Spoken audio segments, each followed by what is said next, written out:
Hello दोस्तों, स्वागत है आपका मेरे चैनल में।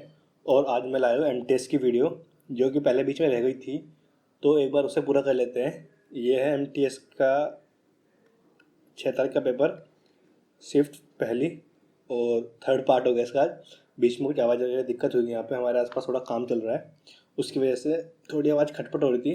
तो अभी शांति है, तो अपनी वीडियो पे काम करते हैं और स्टार्ट करते हैं। तो ये है, इसमें कहा है किसी वस्तु को 20% छूट पे देने के पश्चात एक दुकानदार को लाभ हुआ 30% का, तो उसका अंकित मूल्य और लागत मूल्य बताना है। अब देखना, मैं बात करता हूँ एमआरपी। एमआरपी ये हो गया अंकित मूल्य, एक हो गया विक्रय मूल्य सेलिंग प्राइस, और एक हो गया सीपी। अब इसने कहा है कि इसने 20% की छूट दी। हम छूट किसे देते हैं? एमआरपी पे। अगर इसे मैं मान लूँ 100 का, तो छूट कितनी की मेरी? 80 का एसपी हो गई। लेकिन अब इसने मुझे ये भी कहा है कि जो प्रॉफिट हुआ है वो है 30% का, और प्रॉफिट किस पे होता है? वो होता है एसपी पे। तो अगर इसे मैं 100 मान लूँ सीपी को अभी के लिए, तो ये हो जाएगा 130 का। तो अब देखना, जो मेरी रेशो निकल के आ गई, ये कट के हो गया, ये देखने इधर, M R P, S P, और ये हो गया सी पी। अब ये जो कट के आया, ये हो गया 5 और 4, और ये हो गया 13, और ये हो गया 10। अब मुझे सिर्फ कुछ नहीं करना, ऐसे कर देना इसे 10। ये कितना हो गया? 65। और ये कितना हो गया? ये सॉरी, यहाँ आएगा 4, ये हो गया 40।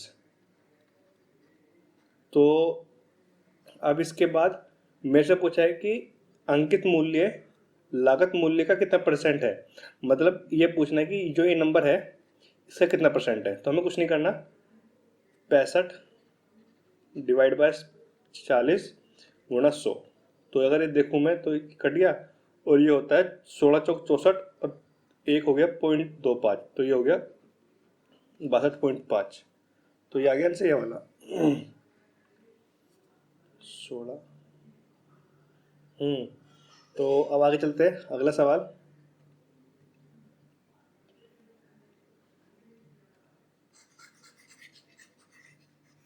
इसमें कहा गया है कि एक वर्ग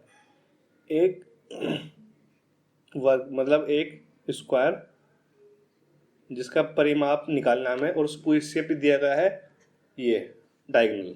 तो डायगोनल हो गया ये लाइन थोड़े देख लेना, दोबारा कर लाइन देख लेना एक बार आप। ये हो गया 24, और इसमें मुझे पूछना परिमाप कितना होगा। अच्छा, पहली बात देखना है कि ये नहीं होगा, सॉरी होगा, रुको रुको, ये भी हो सकता है गलत, ये भी हो सकता है। अब बात देखना कि अब मेरे को पता है कि एक जो मुझे ट्रायंगल, एक जो स्क्वायर याद है मुझे, अगर मैं बोलूँ, एक मिनट सीधा बना दे थोड़ा सा। अगर ये स्क्वायर है, इसकी अगर साइड 2 है, इसकी साइड 2 है, तो इसकी साइड हो जाएगी ये वाली, कितनी होगी? 2√2। अगर जैसे ये हो गया राइट एंगल ट्रायंगल, तो इसका स्क्वायर, अगर यहाँ पे मैं लगाऊँ पाइथागोरस, तो 2 square plus 2 square equal to, और ये आ जाएगा, ये हो गया कितना? 8। और इसका अगर मैं अंडर रूट लूँ, तो ये हो जाएगा 2√2। अब देखना, मुझे पता है कि 2√2 की वैल्यू मेरे पास 24 है, ये तो, और मुझे निकालनी है 2 की वैल्यू। तो ये कट जाएगा यहाँ पे x, और इधर देखना 24x और 2√2, और ये हो गया 2। 2 से 2 कट गया, x इधर आ गया, ये इधर आ गया। तो अगर मैं इसे ऐसे लिख लूँ, 12 2 रूट इंटू 2 रूट, और ये नीचे से 2 रूट से 2 रूट कट गया, x की वैल्यू आ गई मेरी ये 12√2। मतलब 12√2 मेरी एक इसकी साइड आ गई, इसकी साइड, इस वाले ट्रायंगल की। और परिमाप क्या होता है? इसकी चारों साइड का सम, मतलब कि 4 इंटू 12√2, जो कि हो गया 48√2, यार इसका आंसर। अब आगे चलते हैं। इसमें सिर्फ आपको ये समझना है कि ये वैल्यू अगर मैं बाय डिफॉल्ट, अगर आप याद रखो ये वाली चीज़ें, तो आप आसानी से निकाल लोगे, वरना फिर आपको फॉर्मूला लगाना पड़ेगा इसमें लेंथ करके। तो अब आगे चलते हैं।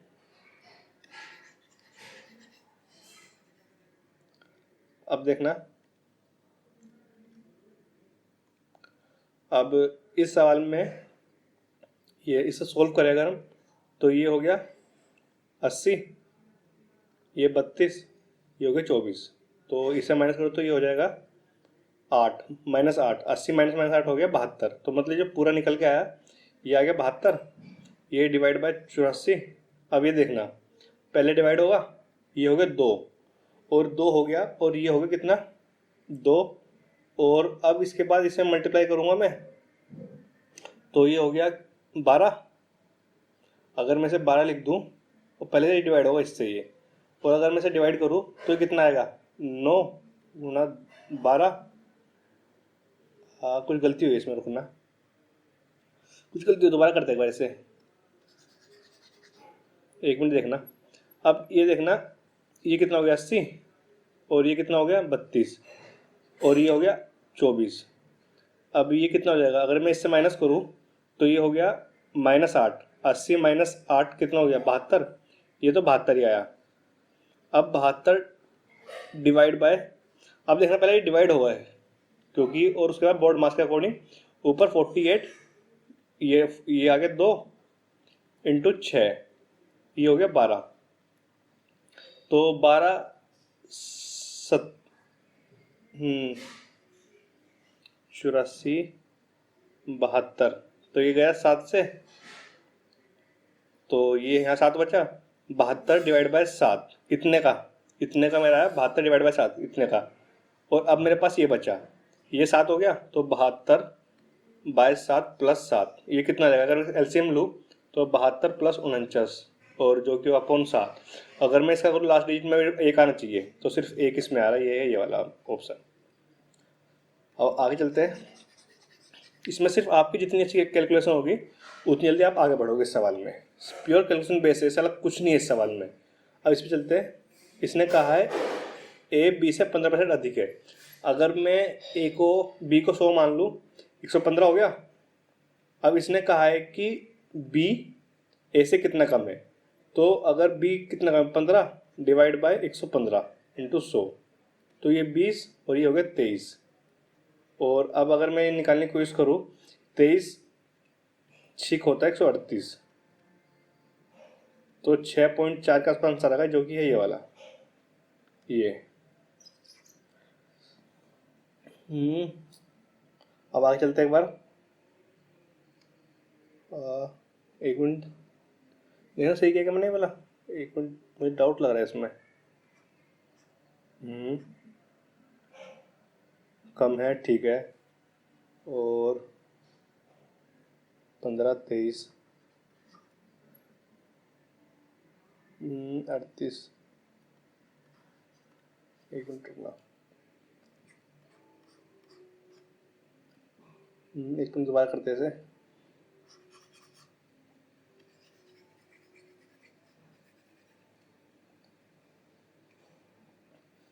अब इसने कहा है कि ए बी से 15% अधिक है, मतलब ए जो ए है वो बी से 15% अधिक है, मतलब 115, 100, ये हो गया 100। अब इसने कहा है जो बी है ए से कितना कम है, जो ए है बी से कितने प्रतिशत कम है, तो ये बी और ये ए। तो अब देखना, अगर मैं ना काट दूँ, ये हो गया 23 और ये हो गया 20, ये कितना कम है, ये है 3 कम, और 3 कितना कम है, 3 डिवाइड बाय 23 इंटू 100। तो अगर मैं इसे डिवाइड 23, ये हो गया हमारा 300, और डिवाइड बाय 2300। अब देखना 23 10 से चले जाएगा, ये 230, अब कितना बचा, ये बचा 70, तो 23 3 होगा 63, तो ये आएगा 13.04, जो कि आंसर ये वाला। अब आगे चलते हैं, अगला सवाल।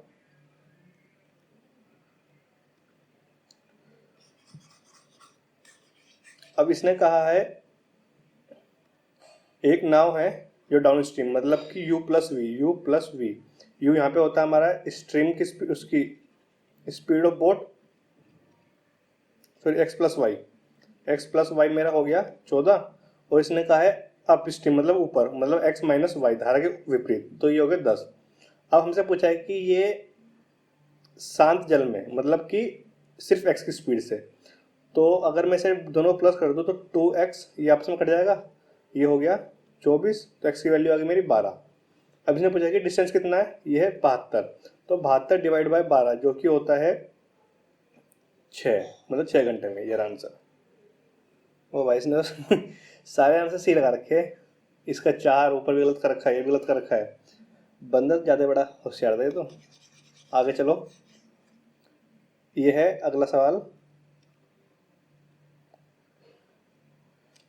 एक कार 24 मिनट में चलती है 18 किलोमीटर, और कोई बस जो उसकी दुगनी स्पीड से है गाड़ी की 135 किलोमीटर चलने में कितना समय मिलेगी। अब देखना, अगर ये 124, ये है 24 मिनट, अगर मैं इसे लिखूँ घंटे में तो 24/60, तो ये कितना हो गया, ये हो गया 4/100, ये हो गया 2/5। 2/5 डिवाइड बाय 18, इधर आ जाएगा 2/5 डिवाइड बाय 18, ये 5 ऊपर पहुंच जाएगा, तो ये हो गया 5 × 18 डिवाइड बाय 2, जो कि हो गया 9। तो मतलब स्पीड आ गई मेरी 45 किलोमीटर आ गई गाड़ी की, कार की। अब इसने कहा है कि बस की स्पीड बतानी है मुझे, तो अगर मैं बस की बात करूँ तो उसने कहा बस की दुगनी है, मतलब × 2, ये हो गया 90 किलोमीटर। अब इसने कहा 35 किलोमीटर चलने में कितना टाइम लगेगी।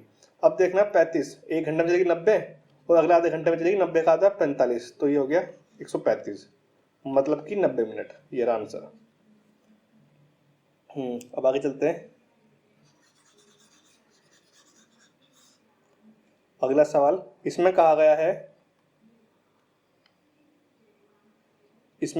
है पी क्यू आर का औसत जो आयु दे रखी है वो दे रखी है ये, मतलब P + Q दे रखा है मुझे, डिवाइड बाय 2 दे रखा है 12, तो मतलब ये हो गया P + Q हो गए 26, ऐसे ही Q + R हो गया 28, और R + P हो गया ऐसे ही 24।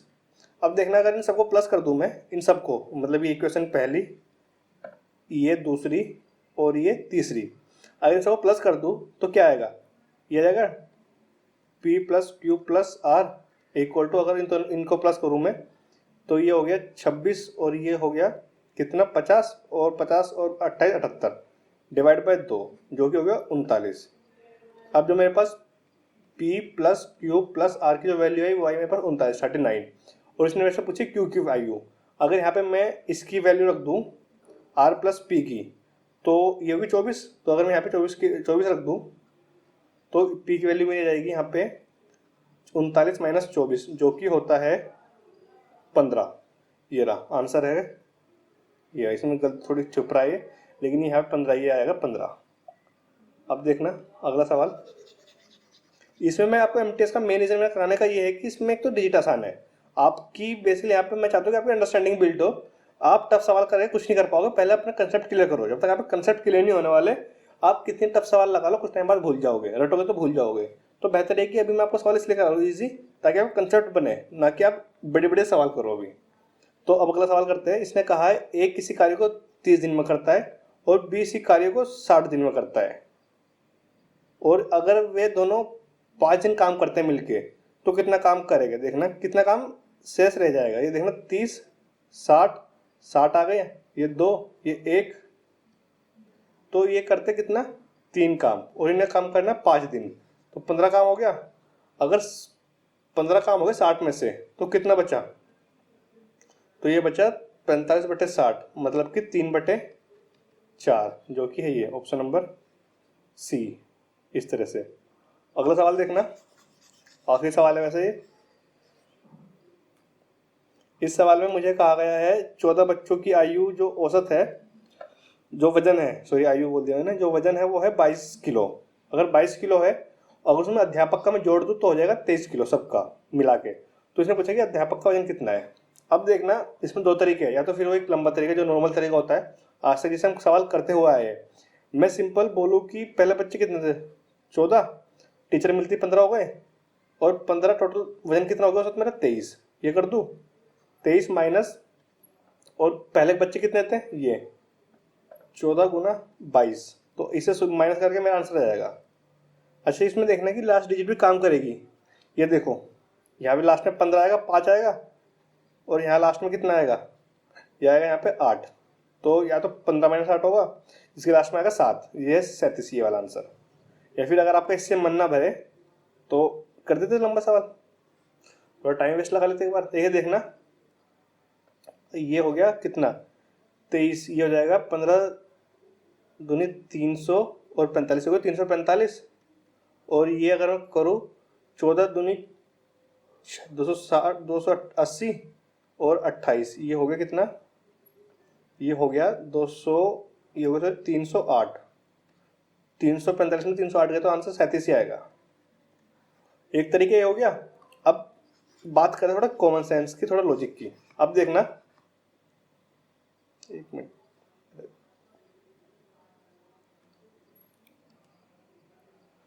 कहाँ भाग रहा है, रुको। अब देखना,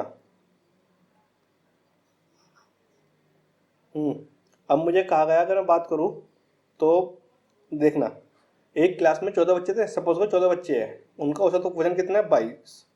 अब क्या हुआ, एक टीचर आई जिनकी वजह से सबका वजन 23 हो गया अब मिलके, और एक टीचर आई, तो अब देखना कि ये देखना कितना अंतर आया, एक का अंतर आया है।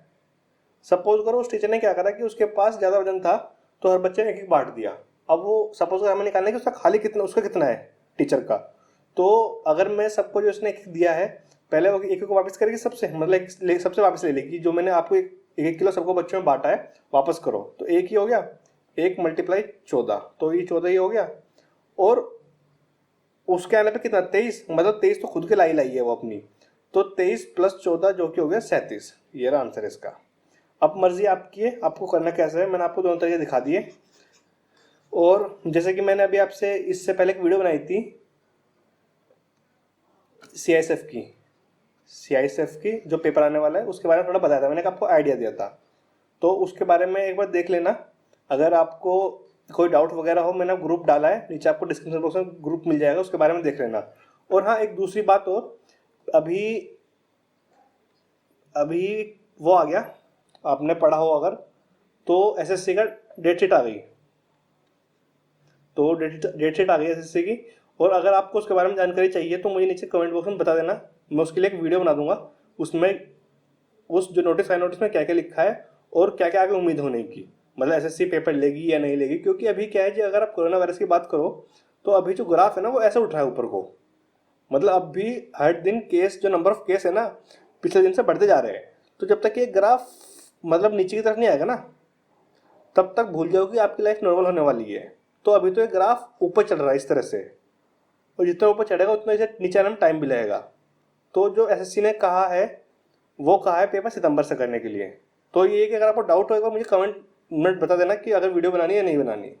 तो उम्मीद है आपको वीडियो पसंद आई होगी, और अगर वीडियो पसंद आती है तो चैनल को सब्सक्राइब करें और वीडियो को शेयर करें और लाइक करें। थैंक यू दोस्तों।